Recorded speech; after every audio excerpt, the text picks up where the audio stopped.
Udah, makanya itu contoh ya. Orang kalau masih muda masih membutuhkan dunia, tapi kalau udah mulai tua sudah tidak membutuhkan dunia, bahkan tidak dibutuhkan lagi oleh dunianya.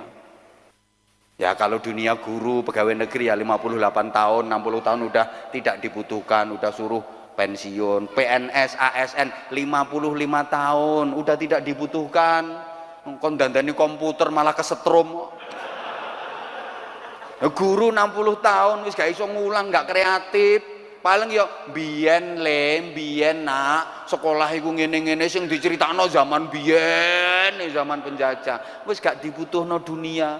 Kalau olahragawan itu ya 35 tahun. Sehebat-hebatnya CR7 di atas 35 tahun. Loyo. Lionel Messi entenono 35 tahun ke atas. Loyo. Nurmagomedov itu loyo dilungkas. Nek PSK ya 40 tahun.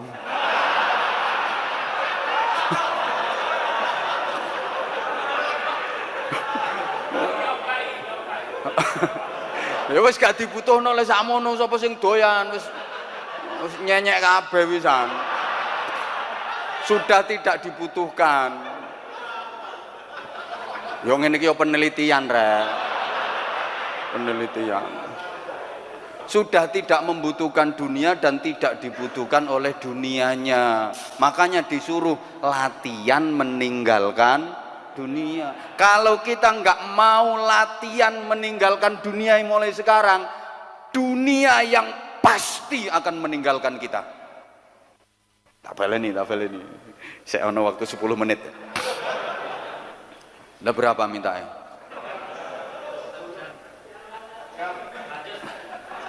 Oh berarti Mas Rizal ini jamaah minta lembur gitu berarti ya. Nah, kalau lemburan ya ada hitungannya sendiri.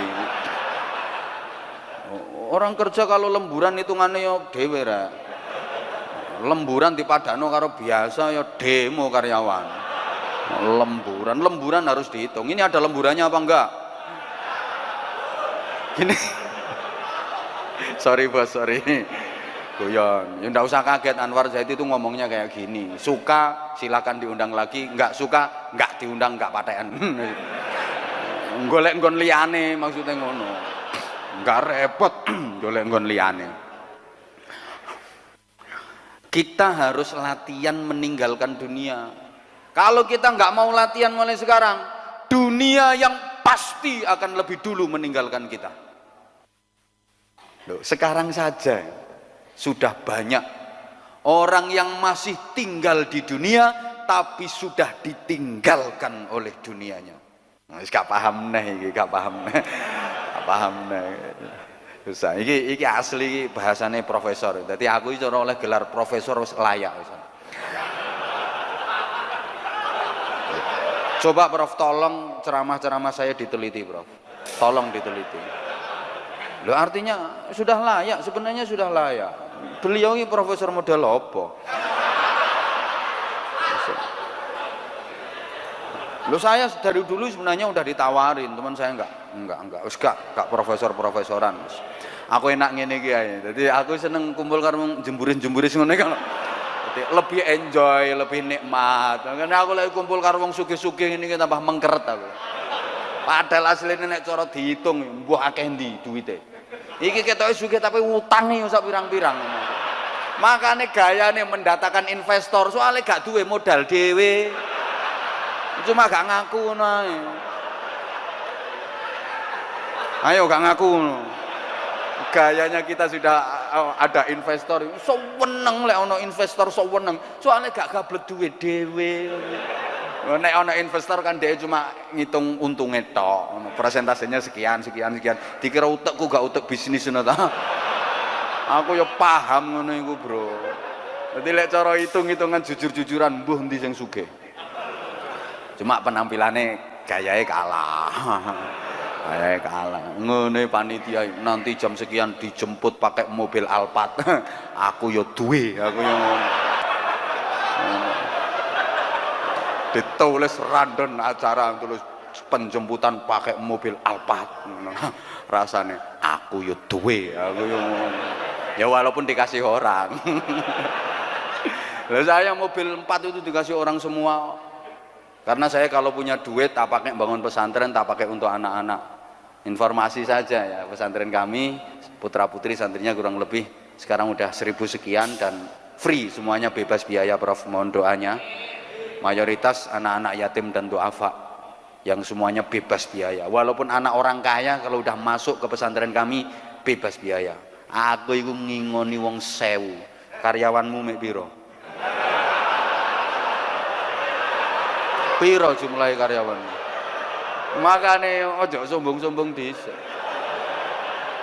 Mangan gratis, kitab gratis, sekolah gratis, seragam gratis. Itu salah satunya yang ikut nyuting itu, kalau nggak percaya. Dan saya ngomong ini disebar kemana-mana. Kalau saya bohong, potong lidah saya. Nek pengen membuktikan silahkan datang ke pesantren saya. Tapi ojo nganggur Mas Rizal. Bos tekono pondok tajak jalan-jalan. Ini lagi bangun untuk tahfidzul Quran Mas Rizal. Ya mudah-mudahan segera selesai Pak Yai. Mudah-mudahan cepat selesai. Aku gak butuh dongomu. Wong sugih ndonga ngerusak hadis. Ndonga ki urusane wong melarat-melarat. Bid'awatil fuqara. Wong sugih bisa khawatil agniya. Makanya sampean kalau datang ke pesantren, aku gak butuh dongone sampean. Doa Mas Rizal, tak kasih informasi Mas Didi, Mas Rizal, ini pesantren kami putra putri kurang lebih 1000 santrinya dan semuanya gratis karena mayoritas yatim dan duafa. 50%-nya dari luar Jawa, anak-anak tran. Ini saya terinspirasi ketika saya lagi dakwah ngaji di daerah transmigrasi yang tingkat agamanya masih sangat rendah, sehingga saya melobi tokoh masyarakat untuk dicarikan kalau bisa anak yatim, kalau nggak bisa yang duafa, kirim ke pesantren kami dengan harapan nanti setelah bisa ngaji mereka pulang kembali ke kampung halaman bisa berjuang di daerah mereka masing-masing. Awalnya seperti itu dan alhamdulillah sekarang udah sampai 1000. Jadi Masya Allah, beras itu satu hari 1,5 ton, 1,5 kuintal sampai 2 kintal dalam satu hari beras. Alah tak hitung no juga nyumbang sampean. Ya hitungan dewe lah, kurang lebih 1000 putra putri itu gratis semua. Lah nek gak lho iki disiarno live streaming tekan dindi kok. Gitu loh. Makane duwe karyawan piro sampeyan. Gaya-gayaan sik gaya aku sih ngono lho.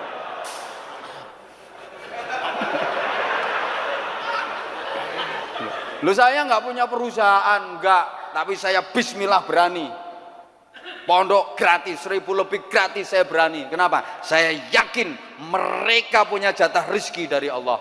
Dan alhamdulillah mulai dulu santri pertama 50 orang sampai sekarang 1000 lebih, rasanya sama Prof. Beban rasanya sama. Saya juga nggak merasa terbebani karena hakikatnya bukan saya yang membiayai, Allah yang membiayai melalui jamaah. Ya hasilku ceramah ini ki Mas Rizal. Jadi hasil ceramah ini ki tak gawe ngono-ngono iku. Aku nggak punya perusahaan. Jadi dulu masih 50 sampai sekarang 1000 lebih, rasanya sama. Ini saya juga lebih termotivasi oleh beliau membangun masjid di sini, membangun masjid di Magetan dengan kegiatan-kegiatan sosialnya beliau. Saya sempat dikirimi profilnya beliau. Subhanallah, ini figur teladan. Mudah-mudahan putra-putranya generasi berikutnya bisa lebih hebat daripada beliau. Harus, nek gak luwih hebat wis mundur kabeh ae, mundur. Gak pantes jadi putra-putra beliau. Atuk prei ae. Ojo dadi ketua umum yayasan lek gak iso. Apa artinya lek mek cuma oleh lemune tok ya apa artinya? Kalau nggak bisa lebih hebat, mundur. Biar digantikan sama yang lain. Kesatria lah. Nah, aku yo gelem genteni, maksudnya genteni hasilnya tok Mas Rizal. Lah kan menjalankan roda perusahaan yo bukan bidang saya. Nek penasehat mungkin. Nanti ada yang bisikin, kalau misalnya Pak Kiai diminta untuk ngasih kajian rutin di sini gimana? Ya tak jawab, tergantung. Ya sombot agak, sombot yo budal gak sombot yo wani praine kok. Allahumma sholli ala Muhammad, guyon Mas guyon. Ini gayanya penceramah ngolor waktu ini gayanya. Tapi ini juga politik untuk narik dana. Nah, siapa tahu ibunda terus terketuk hatinya, Masya Allah. 1.000 gratis semua nih kan. Biasanya komando ini kan dari bunda. Kalau ibunda sudah kayak Rizal Kirimono Bojonegoro iko mesti dikirimi. Didi aja lali Anwar Zahid mesti dikirimi. Kayaknya komando teko kono mesti beres.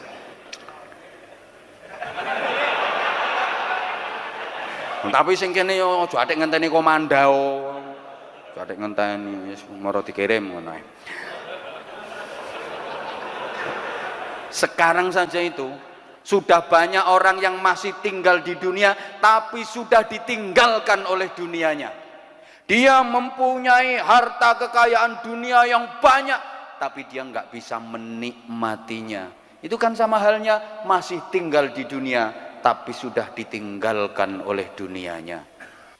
Ada orang kaya raya, tanahnya luas, harta kekayaannya melimpah ruah, poso sawal selo besar suro sapan mulut batu mulut Jumat lawar gak terima ruah tok. Saking kayanya. Perusahaannya di mana-mana. Rumahnya wah, punya nilai artistik yang sangat tinggi, gaya Eropa mahal. Tapi dia ternyata nggak kerasan tinggal di rumahnya. Dia lebih kerasan tinggal di rumah sakit. Nah bolak-balik opname. Ini kan masih tinggal di dunia tapi sudah ditinggalkan oleh dunianya. Ayo coba koruptor-koruptor ini. Wah kekayaannya sak pirang-pirang triliunan. Dia punya kekayaan triliunan tapi hidupnya di penjara. Dia nggak bisa menikmati dunianya. Itu artinya masih tinggal di dunia tapi sudah ditinggalkan oleh dunianya. Dia punya kekayaan dunia yang berlimpah tapi dia nggak bisa menikmatinya. Ada orang itu punya mobil kelas mewah-mewah tok minimal 3M. Wes Rubicon. Apa Ferrari, Range Rover, sampean ra ngerti, sing ngertimu kan Tosa karo pickup yo. Pokoknya mobilnya wis MM-an. Tapi dia nggak bisa menikmati. Dia punya mobil levelnya di atas 3M, 5M, 7 berderet-deret. Tapi dia sendiri kena stroke. Malah disuruh nganggo geledekan tuh sebelah. Yang naikin mobilnya ya sopirnya, pembantunya, dia naik kursi roda. Coba disuruh geledekan, siapa yang menikmati kekayaannya? Pembantune. Makanya mumpung durung.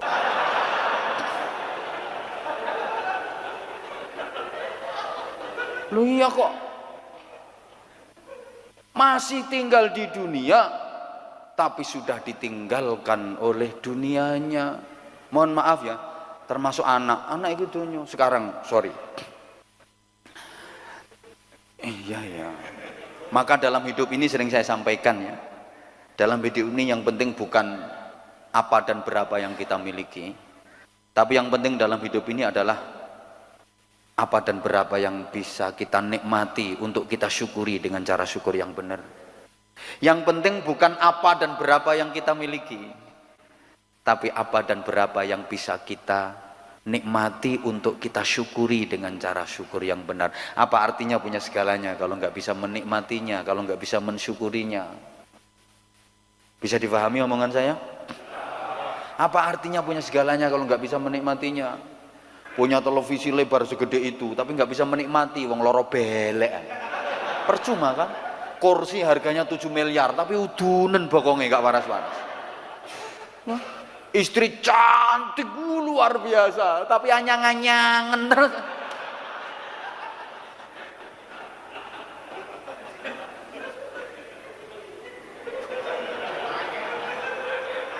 Angel ya, siapa ngomong tarik sis mau iki ngaji bro, ngaji kok tarik sis udah. Nah ini udah 1 jam loh, udah. Ini lemburane gitu berarti. Loh kan kalau sesuai agenda kan 1 jam. Anak juga begitu. Anak-anak yang Anda cintai, Anda sayangi, Anda bangga-banggakan pasti akan Anda tinggalkan. Kalau tidak begitu, anak-anakmu yang lebih dulu meninggalkanmu. Tak baleni.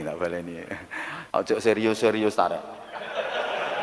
Anak-anakmu yang kamu sayangi, yang kamu cintai, yang kamu bangga-banggakan pasti akan kamu tinggalkan. Kalau tidak begitu, anak-anakmu yang lebih dulu meninggalkanmu. Sekarang banyak kok orang tua yang masih meger-meger di dunia, sudah ditinggalkan oleh anak-anaknya. Artinya apa? Dia punya anak banyak, tapi anaknya nggak ada yang menghargai orang tua. Anak tidak menghormati orang tua, tidak bisa memuliakan orang tua. Bahkan kadang-kadang berani melawan dan menantang orang tuanya. Ada apa enggak? Ada apa enggak? Anakmu yang ngono? Syukur. Ya berarti kamu enggak becus dalam mendidik anak kok sampai kayak gitu. Masya Allah. Mohon maaf banget. Emang sekarang zaman mulai kebalik-balik. Ini ya. Sekarang banyak anak yang udah meninggalkan orang tuanya, itu banyak. Apalagi kalau anak berprestasi. Orang tua itu punya anak berprestasi harus siap-siap hidup mandiri. Kalau enggak gitu di masa tua harus siap di pantai jompo. Lah anak punya prestasi kok.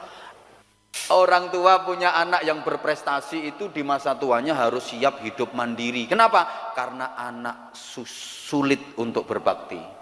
Anak kalau berprestasi itu sulit untuk berbakti kepada orang tua.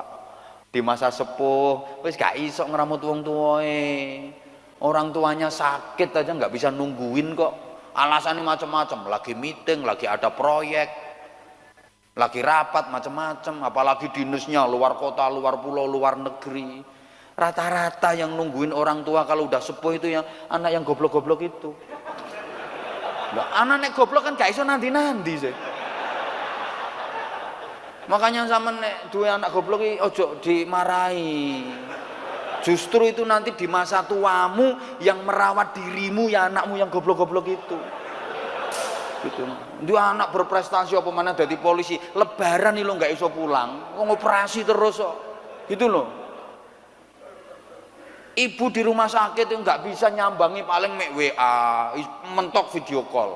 Gak kadang cuma chatting. Mohon maaf Maya, dengan berat hati nggak bisa nungguin mama, lagi ada proyek baru, lagi meeting, lagi rapat tahunan, macem-macem.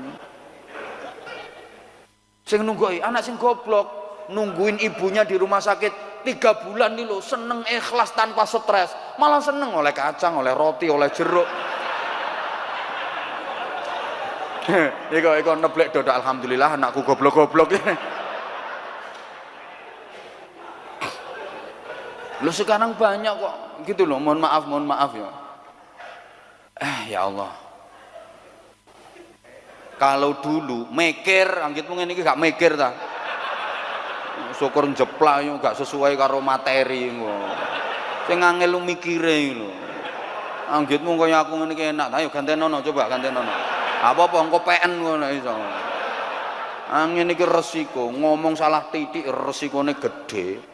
Ngomong keliru sak jebret omane saiki katik situasi koyo ngene misalnya salah omong oh sudah dadi kasus gede apalagi sudah dadi figur publik koyo ngene publik kuale publik figur ngomong salah titik resikone gede makanya cara bayarannya larang ya pantes jadi ya sesuai resiko gitu loh mikir ngene dulu anak berbakti kepada orang tua sekarang itu malah udah kebalik orang tua yang berbakti kepada anak sekarang itu. Sama nggak percaya kalau sekarang orang tua berbakti sama anak? Banyak orang tua nasibnya kayak pembantu, anak gayanya kayak majikan. Orang tua disuruh-suruh, anak kayak majikan. Suka nyuruh orang tua kalau udah punya mau, lek wis duwe karep gak kena dipenggak. Saiki ngono. Jadi sekarang banyak orang tua yang justru malah berbakti kepada anak. Lek biyen anak manut wong tua. Lek saiki kuwale wong tua manut anak. Bebasan kebo nyusu.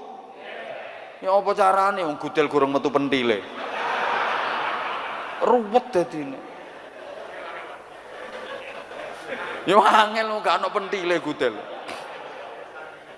Loh sekarang Masya Allah sekarang malah orang tua yang berbakti sama anak, orang tua yang nurut sama anak. Coba dipikir kalau nggak percaya Orang tua berbakti sama anak itu loh, udah dikandung, dilahirkan, disusui, dibesarkan. Orang tua jadi kayak pembantu. Orang tua sekarang itu mau ngasih makan anak, dulang sampai kejar-kejaran keliling kampung. Ayo nak maem nak, ayo nak maem nak, diruwayu-rayu nggak karu-karuan. Ayo nak, ayo, sampai anaknya lari, orang tuanya ikut ngejar. Le anak zaman biyen mangan karepmu, gak mangan karepmu. Lho nggih napa mboten?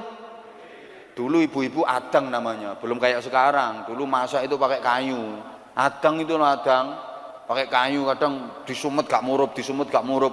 Sunteki minyak tanah yang saya gak murup. Akhirnya disebuli pakai teropong. Lah nyebul masa kok cerut itu belum mateng anak udah nungguin teng jerabing, ibunya marah. Wis kono doleno dhisik karo adik-adikmu dolen, kok lek mateng tak celuk. Anak lari semua. Akhirnya masakane mateng, toblek nang talam, mari ngono gaekno sambel sederhana. Lombok bawang merah, terus tomat, uyah, serek goreng tumplek plek gaekno iwak asin sing diwur-wurno. Begitu mateng sak talam anak diundangi. Kur. Anak teko kabeh mangan talaman, Masya Allah, sampai dikoroti bersih. Mari talame didilati, dirijine dikelamuti siji-siji. Nikmat dulu seperti itu. Iya. Sekarang Allah ya Karim. Sekolah 50 meter ya antar jemput saiki. Padahal biyen ibuke sekolahnya apa? 2 kilo mlaku, nyeker gak ada sepatu. Nggih napa nggih? Lah sekarang kalau anakmu sekolah 50 meter ya antar jemput pagi udah nganter anaknya ke sekolahan. Nang desa-desa wis ngono Pak, nang gaya-gaya. Tutup sekolah anak dibilang udah naik sekarang masuk kelas dulu. Mama pulang dulu. Desa ini mama. Ntar kalau pulang mama yang jemput. Sekarang mama nggak bisa nungguin karena mama mau tandur. Papamu juga nggak bisa nungguin soalnya papamu Daud. Allah. Udah. Jadi Masya Allah. Mikir kok orang mikirnya Allah. Jadi anakmu akan kamu tinggalkan. Kalau tidak begitu, anak-anakmu yang lebih dulu meninggalkanmu. Oleh karena itu jamaah sekalian, yang kedua sekarang, yang kedua kan 2 tuh tadi.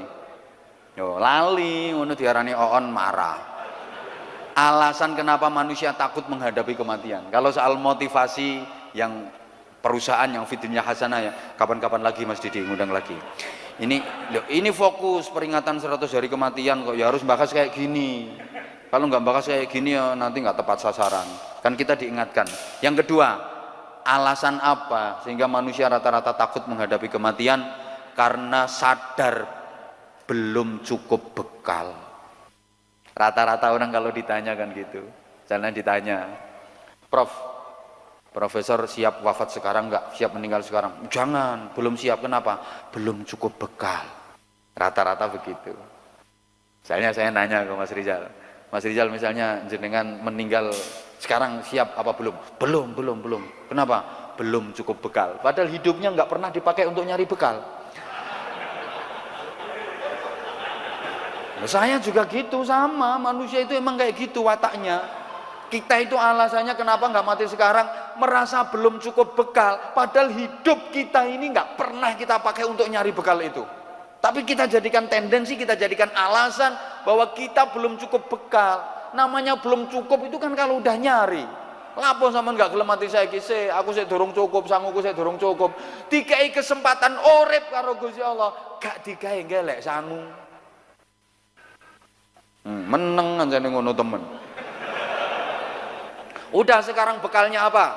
Fa as-saddaqa wa akum minas sholihin. Ayat yang saya baca di awal tadi kalau lengkapnya kan begini. A'udzubillahi minasyaitonirrajim.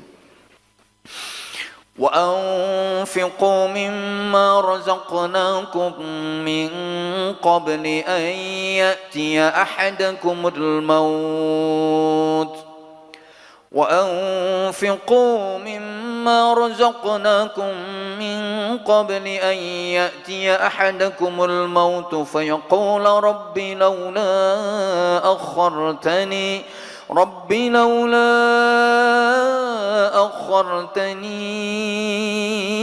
إلى أجل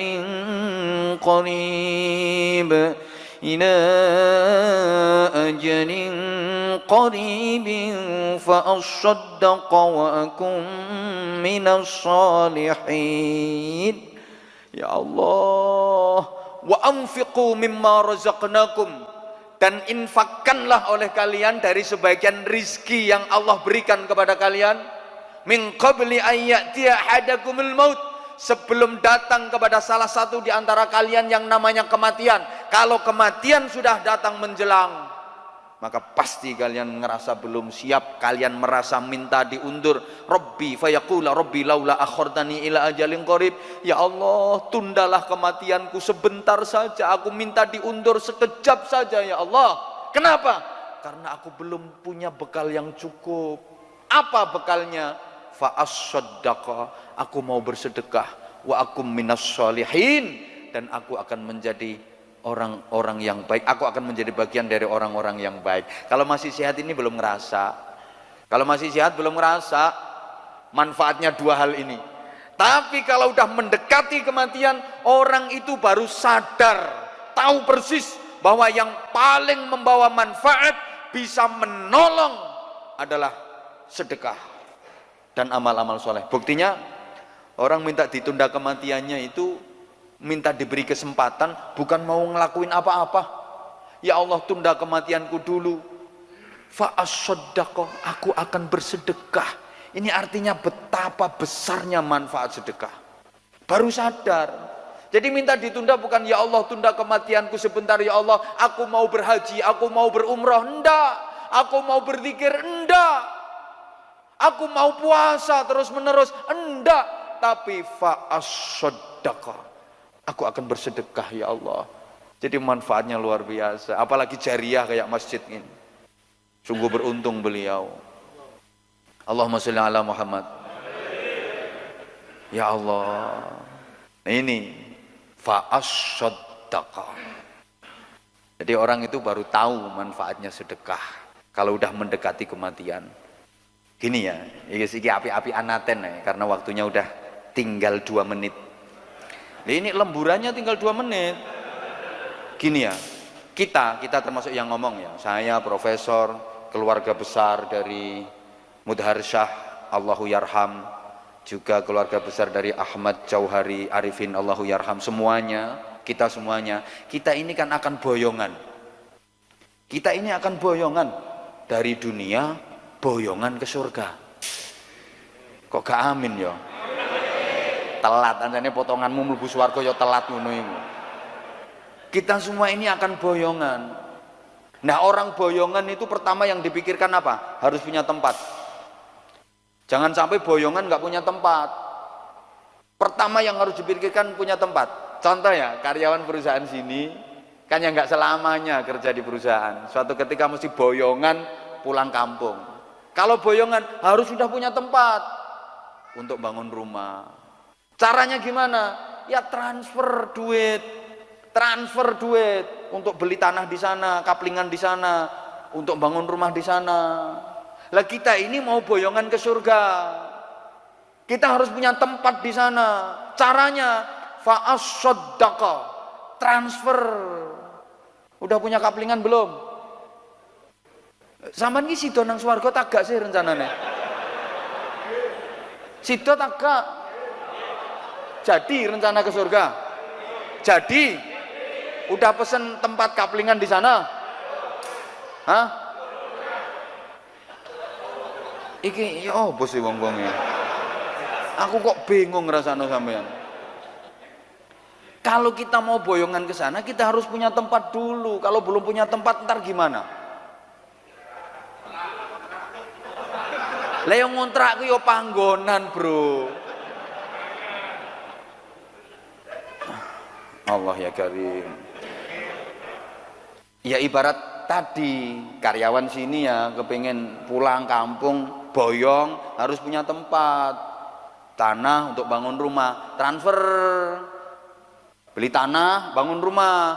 Itu pun nggak cukup rumah aja, perlu perabot macam-macam lah. Rumah itu harus ada kamar mandinya, dapurnya, peralatannya, ya hidup biar nyaman, punya kendaraan macam-macam. Lah itu pernik-pernik itu namanya amal-amal soleh. Allahumma sholli ala Muhammad. Allahumma sholli ala Muhammad. Oke, sederhana saudaraku, kita mudah-mudahan tergolong orang-orang yang beriman. Rumah bagi orang mukmin itu ada 3. Dah, ini aja. Rumah orang mukmin itu ada 3. 1, rumah setelah lahir. 2, rumah setelah mati. 3, rumah setelah kiamat. Saya ulang, rumah orang mukmin itu ada 3. Pertama, rumah setelah lahir. Kedua, rumah setelah mati. Ketiga, rumah setelah kiamat. Untuk rumah setelah mati, kita nggak perlu mikir, nyantai aja, udah banyak yang mikirin. Wes dipikir tonggo-tonggomu, wes dipikir keluargamu. Lagian rumah setelah mati itu ukurannya nggak gede kok, cuma 1 kali 2 meter, tahan gempa, anti badai, anti petir. Kuburan nih loh, kuburan. Wes santai aja sampean, iku wes dipikir karo tonggo-tonggomu wisan. Wes sampean nggak usah bingung memikirkan itu, wes dipikir masyarakat. Gak kira digeletakno sampean, gak betah ambune soalnya. Berarti yang kita pikir 2, rumah setelah lahir dan rumah setelah mati. Rumah setelah lahir itu rumah dunia, rumah yang pasti akan kita tinggalkan selamanya. Rumah setelah kiamat adalah rumah di surga, rumah yang akan kita tinggali selamanya. Saya ulang, bahasa saya ini bahasa mahal ya. Ini gak ada sekolahnya Mas Rizal gitu, gak ada sekolahnya soalnya. Ini mikir ini. Rumah setelah lahir itu rumah dunia, rumah yang akan kita tinggalkan selamanya. Rumah setelah kiamat itu rumah surga, rumah yang akan kita tinggali selama-lamanya. Oke, nah kita kebanyakan terjebak, terlalu fokus dan lebih memprioritaskan rumah setelah lahir sampai kita lupa mempersiapkan rumah setelah kiamat. Maaf ya, kalau rumah setelah lahir rumah dunia, leh bangun sak mewah-mewah, ratusan juta bahkan miliaran sampai kadang triliunan. Nek perlu direwangi utang-utang pengen punya rumah bagus, padahal rumah di dunia itu akan kita tinggalkan selamanya. Kalau udah ditinggalkan, nggak ada gunanya, nggak ada manfaatnya, nggak bisa membantu, nggak bisa menolong apapun atas diri kita, nggak ada yang kita bawa. Ayo, cendelo situk ya lo gak katut. Oh, pintunya bagus, ukir-ukiran, kayu jati kualitas tertinggi, jati Bojonegoro. Jati mana yang tertinggi bagus? Jati Bojonegoro. Oh, tebel. Itu ketika sampean mati loh, dipakai papan kuburan sampean, gak oleh sampai anak-anak sampean. Nak iki lawangi kuwantil kayak papan kuburannya bapakmu nak yo. Ojo Pak Muden, kelarangan iki. Meman iki jati kandel, larang. Kayak papane kuburane bapakmu, ngojo. Lha terus papane kuburane bapakmu ya apa? Gampang tak tukono kayu randu kok. Semewah apapun, semahal apapun, sebagus apapun, semegah apapun rumah dunia pasti akan kita tinggalkan selamanya. Kalau udah ditinggalkan nggak ada gunanya, nggak ada manfaatnya, nggak ada artinya sama sekali. Karena rumah di dunia itu sifatnya kan hanya rumah dinas. Rumah dunia itu hanya rumah dinas, boleh ditempati selama masih menjabat. Tapi begitu jabatan selesai, udah purna, udah pensiun, rumah harus ditinggalkan. Hari itu juga tanpa toleransi.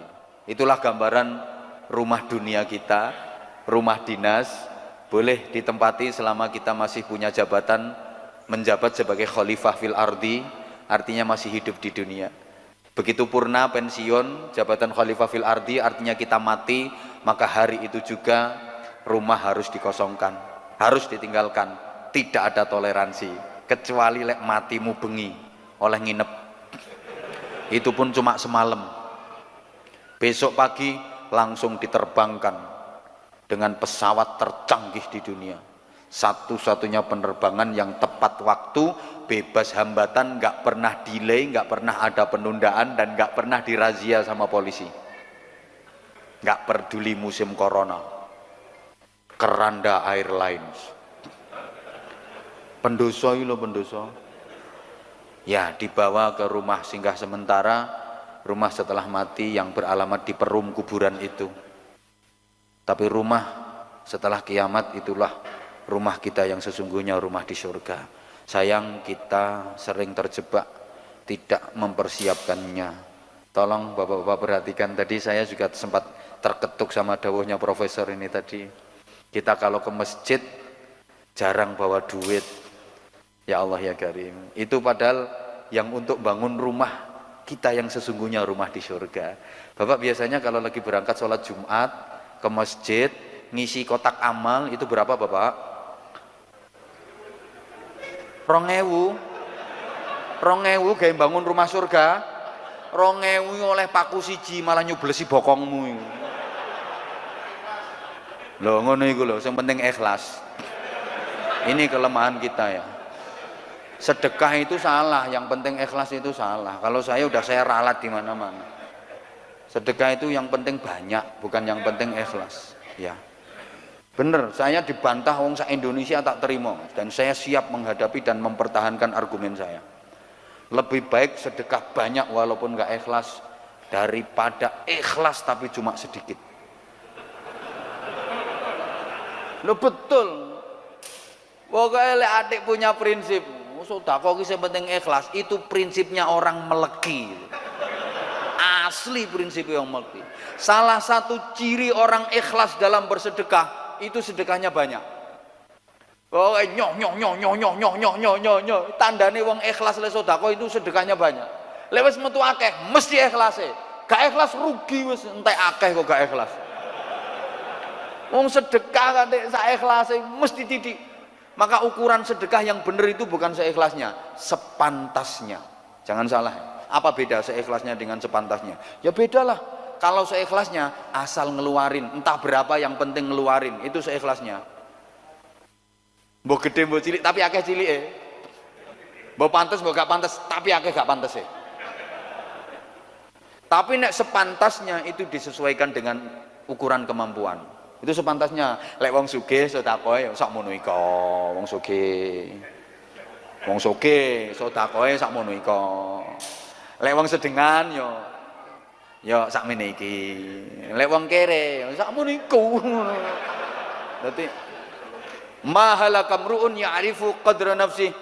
Orang itu enggak akan rusak, enggak akan binasa, enggak akan celaka kalau tahu kadar kemampuannya. Jare wong Jawa, wong gak kira cilaka nek weruh dedeg pawakane. Lek pawaan banyak ya ngendok ngono lho, itu pantes namanya. Lah wong kalunge wis padha rantene kapal, lek mlaku sampai mbungkuk-mbungkuk ngisi kotak amal klutik 5.000. Pantes apa enggak? Pantes apa enggak? Punya perusahaan besar nyangoni Kiai Titi, pantes apa enggak? Yo iku jenenge sak pantese Mas Rizal ngono. Jadi makanya gak sak ikhlase Mas Didi, sak pantese. Perusahaan nyangoni kiai tewiti gak pantes ngono. Pemane ngerti pondoke ya apa modele ngono. Itu jenenge sak pantese. No, saya kalau diundang di perusahaan iku ya nonton-nonton perusahaan. Ya biasa Sinarmas, biasa ngundang saya Mas. Iki Polowijo ya orang tahu ngundang. Udah beberapa kali sih utusan ke rumah, cuman kebetulan kondisi normal jadwal kita memang ya, kok aku diharani sombong kok. Tapi memang kondisinya kayak gitu. Saya memang nggak pernah mau tampil di televisi. Mulai dulu hampir semua stasiun televisi itu pengen, ya mulai Kulhu Aile itu loh, mulai viral itu. Tahun berapa itu. Tapi saya memang Nah, suka, aku luwih seneng kumpul karo wong krucu-krucu ngene-ngene. Luwih nikmat, lebih nikmat kayak gini. Jadi lek banyak yang ngendok sing gede. Lek ayam bebek ya ndoke sedengan. Lek emprit ya ndoke cilik. Itu sedengan. Nono banyak kok ngendok sak ndok cecek. Banyak gendeng itu. Masa angsa kok telurnya setelur cicak. Ono banyak ngendok sak ndok cecek itu banyak gendeng. Ya disadui wong akeh. Oh, banyak gendeng. Banyak ngendok sak ndok cecek. Ngono lho. Lah saiki ana manuk emprit dikongkon ngetokno ndok sak ndok banyak. Ya ndondomi. Ya suwek, Bro. Mlakune mekeh-mekeh. Sampai emprit padha emprit omong-omong sak kancane. Mbak, sampean jahitan piro, Mbak? Jahitan 7 dek, make anakku Mbak, aku jahitan 9. Mau ngendok maneh aku. Lah ini pelajaran buat kita ya. Biasanya kalau di kampung-kampung itu, masya Allah, saya itu prihatin. Kalau lagi bangun masjid, bangun TPQ, gedung dinia pesantren, itu yang ditarik iuran suruh bayar itu yang emprit-emprit itu.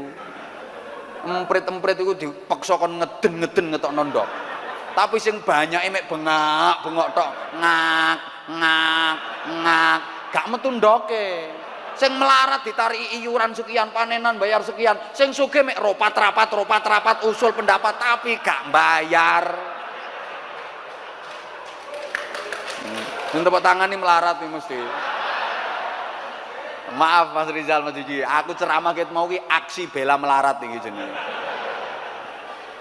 Lah ini kan pelajaran, orang kaya itu ya kayak gini loh harusnya. Bangun masjid untuk umat, siapapun monggo, kelompok manapun monggo. Sing penting bukan kelompok sesat. Yang penting dapat izin dari negara, diizinkan oleh negara.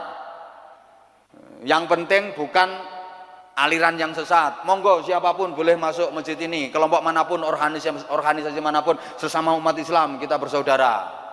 Ya, bahkan dengan non muslim aja kita disuruh bersaudara kok. Kalaupun bukan saudara seiman, bukan saudara seakidah, saudara dalam kemanusiaan. Kan ngono to. Mulane sampean wis gak usah saiki melok ribut urusan sing rame nang gone maksud. Iku yo apa karepe? Iku sing bener sing wis salah ndonga ae. Wong melarat kate lapo sampean. Lagian cangkemmu iku yo. Iku gak iso menentukan, gak iso ngrubah kebijakan. Kate lapo ndonga wis diselesaikan karo yang berwenang. Wis ana bagiane dhewe-dhewe. Aku sing iso nyuwarai meneng kok. Lu jujur, saya kalau dimintai statement soal kayak gitu, aku pilih diem. Udah ada yang lebih berhak untuk mengeluarkan statement, udah ada yang lebih layak untuk menjadi penentu kebijakan. Ya wes, kita ini orang kecil, bisanya cuma doa. Terus ngono ae. Muga-muga dadi yang terbaik ngono ae. Sampean gak usah atik men. Iki salah. Entek-entek energi, ndonga ae. Wong melarat kakean pola. Malah ngerusak tatanan. Ngono ku sing garakno Covid gak nyengkre-nyengkre, corona gak nyengkre-nyengkre. Ngono lho, ekonomi tambah kacau balau ndak karu-karuan. Perusahaan bareng ngene iki yo kena imbase. Ngono, saiki dampake Covid wis koyo ngene gak karu-karuan, gak sing urip tok. Alam kubur iki kena imbase. Nah ya apa penghuni alam kubur telat kiriman, gak ono tahlil, gak ono istighosah, gak ono yasinan. Lenger-lenger ya apa telat kiriman. Suwe gak dikirimi. Makanya iki beliau pesen jaluk diselameti Mas, jaluk diselameti, jaluk dikirimi dongo. Ini wasiat dari almarhum, jaluk didongakno masjid ini menjadi jariah. Makanya malaikat-malaikat barang, masya Allah kasihan. Biasanya kan pengajian di mana-mana, sholawatan di mana-mana, malaikat pencatat ruwame. Sekarang banyak malaikat yang dirumahkan. Imbas. Makanya wes sampun, ini saja udah lewat 1,5 jam loh Mas iki. Doanya Profesor ini komandan saya, beliau mohon dengan hormat untuk memimpin doa. Cek oleh sangu Prof. Nggak kayak bagian. Yo cek pantes rawuh ndonga ngono lho Prof. Bagi tugas Mas, bagi tugas. Ya beliau lebih sepuh, asepe ampuh. Dan saya manggil beliau paman, jadi saya lebih mudah, jadi kualat nanti kalau saya doa ada beliau. mohon keikhlasannya. Dan saya kalau ada sumur di ladang boleh kita menumpang mandi. Kalau ceramah saya masih kurang panjang silahkan diundang lagi. Jadi mohon maaf yang sebesar-besarnya, sekali lagi mohon maaf. Kalau masih pengen dengar ceramah saya ada channel YouTube namanya Anza Channel. Menengo Palawija yes yang ngono kaya gantian yo. Gantian. Mau sing Palawija yes mau sapa? Gantian, Bro. Saya ada channel YouTube yang namanya Anza Channel KH Anwar Zahid. Itu tolong di-subscribe dan di-share. Nah, jadi sekali waktu kita nanti ngaji online, kalau jenengan sudah subscribe nanti kan dapat notifikasi. Ngono lho maksudnya. Matur suwun dan mohon maaf para ibunda, mohon maaf Pendowo Limo, mohon maaf. Tetap semangat, harus lebih semangat, harus lebih maju, harus lebih sukses fid dini wa dunya wal akhirah. Saya qaulan wa fi'lan kesalahan, kekhilafan, kekurangan itu karena keterbatasan pengetahuan saya. Wafaqanallahu wa iyyakum lima yuhibbu wa yardah. Assalamualaikum warahmatullahi wabarakatuh. Mohon dengan hormat kepada beliau, guru saya, Profesor Ali Aziz, untuk memimpin doa.